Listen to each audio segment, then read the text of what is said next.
عبداللہ بن عباس رضی اللہ عنہما سے روایت ہے کہ رسول اللہ صلی اللہ علیہ وسلم نے فرمایا، جس کے ساتھ اللہ بھلائی کا ارادہ فرماتا ہے تو اسے دین کی سمجھ عطا کر دیتا ہے۔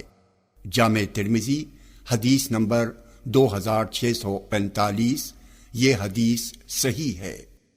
ابو ہریرہ رضی اللہ عنہ کہتے ہیں کہ رسول اللہ صلی اللہ علیہ وسلم نے فرمایا، جو علم حاصل کرنے کے ارادے سے کہیں جائے تو اللہ اس کے لیے جنت کے راستے کو آسان و ہموار کر دیتا ہے۔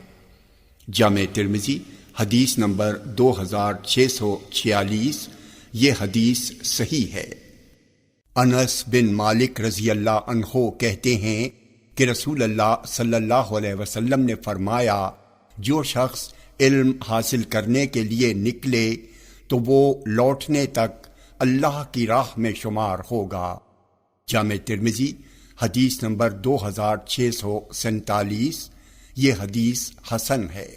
ابو ہریرہ رضی اللہ عنہ کہتے ہیں کہ رسول اللہ صلی اللہ علیہ وسلم نے فرمایا، جس سے علم دین کی کوئی ایسی بات پوچھی جائے جسے وہ جانتا ہے، پھر وہ اسے چھپائے تو قیامت کے دن اسے آگ کی لگام پہنائی جائے گی۔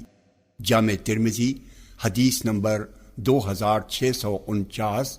یہ حدیث صحیح ہے۔